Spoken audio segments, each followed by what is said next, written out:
Hey there and welcome back to another Stranger Things video.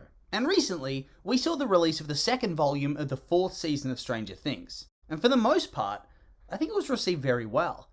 The storyline was engaging, and the plot twists were exciting. And even if there were some elements I personally disliked, overall I think it did what it needed to do and set up a lot of interesting storylines for season 5. But one of the most divisive plot threads that made itself known this season was the reigniting of a long-standing ship war.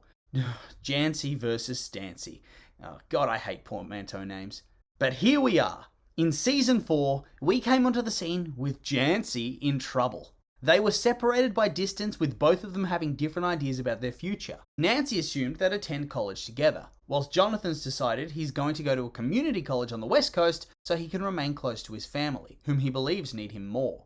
A big plot point is Jonathan having deceived Nancy this entire time, saying his acceptance letter just hasn't arrived yet, when in fact, he never even applied to begin with. So this is basically condemning his entire relationship with her to die because of his lies. A lie that he continues with at the end of the fourth season, because reasons. So yeah, looks like he's going to get dumped hard off screen, or in the opening stages of the season, depending on how long a potential time skip might be. But then on the other hand, we have Steve and Nancy giving each other the love hard eyes all season. And then him basically giving her a love confession and having an ending that felt eerily reminiscent of season 1's ending, where Nancy was with Steve, but clearly liked Jonathan. But this time, it sort of felt a bit reversed. And yeah, this kicked off a big time online ship war. Stans everywhere. Anger, aggression, rage.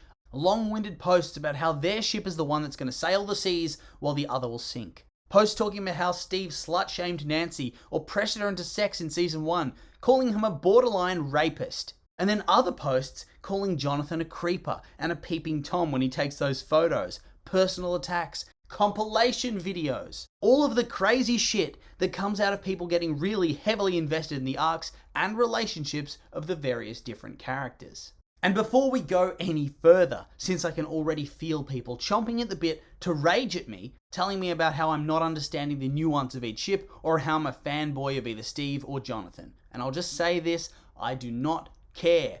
I don't have a horse in this race. I do not care which of these gentlemen Nancy chooses. Hell, screw it.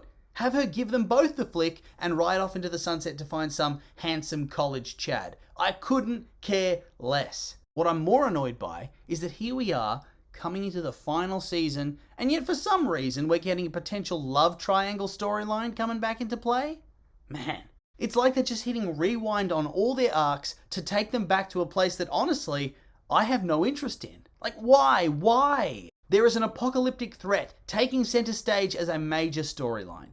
And this is what we're going for Steve, Jonathan, and Nancy? Like, obviously they're going to be involved in the main storyline in some way, but come on. I just don't see a way for this to have any sort of satisfying conclusion, especially when we're seeing this play out in what will be the final season. And so the worst part now is, even if they wanted to, they can't shift directions, as they've already heavily planted the seeds with the storyline. To turn back now would just reek of an obvious change of heart due to the reception it's getting. And so it feels like it's just going to be a breeding ground for premium cringe, no matter what happens at this stage. But anyway, let's get into the meat of all this.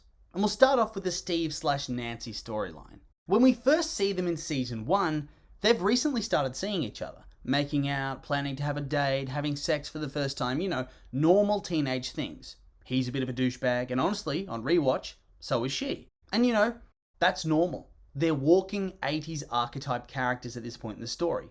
Later on, we see that underneath it all, they're actually really nice people after they go through some shit and have to get their heads out of their asses. But this is where we begin. They seem pretty well suited for the characters that they are. But after Barb's death, Nancy goes through a period of rapid growth, which is not matched by Steve at that time.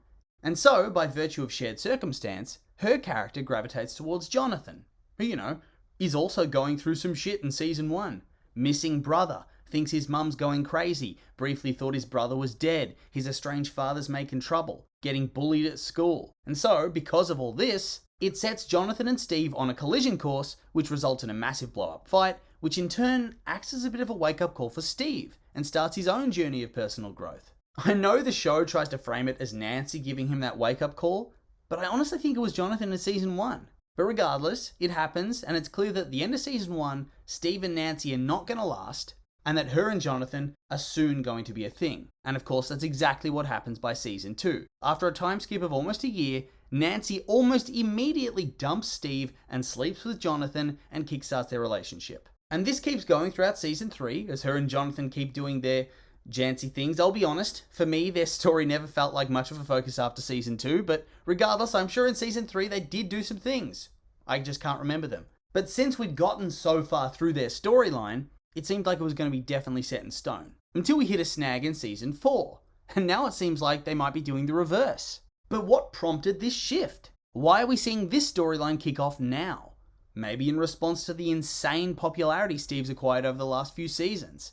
He seriously really had the full redemption. After his arc in season 1 saw him have a reasonable amount of redemptions he tried to atone for his actions, season 2 saw that arc explode into worldwide popularity as he gets his ass dumped and then he rebounds by becoming Dustin's older brother and taking him under his wing big time, whilst also adopting a protective role towards the other members of the party. And this just intensifies a whole lot more in season 3, where he also just proves himself to be a stand-up guy after Robin rejects his advances, because she's gay, and in a move that was clearly considered uncharacteristic for the 80s, he just completely accepts it, becomes her best friend, and actively tries to advise her on the fine art of wooing girls. And through this pathway, suddenly, he wasn't the slightly reformed douchebag jock standing in the way of our outsider loner character getting the girl anymore. He was just an intensely kind, empathetic, and relatable character who audiences began to gravitate towards in droves. And so, whilst I'm not sure fan response actually played a role in the reignition of the love triangle, I also wouldn't be surprised either. I mean, yeah, they crafted a really fun character. No wonder people want to see him. And so, with all that being said, what is the way forward here? Either way, people are going to rage. So what's the pathway they take this story? On one hand, you have Jonathan and Jancy fans, who will be mad. And the reverse is true for Steve and Jancy fans. And the Duffer Bros have outright said they intend to revisit groupings and pairings from season 1 in the final season.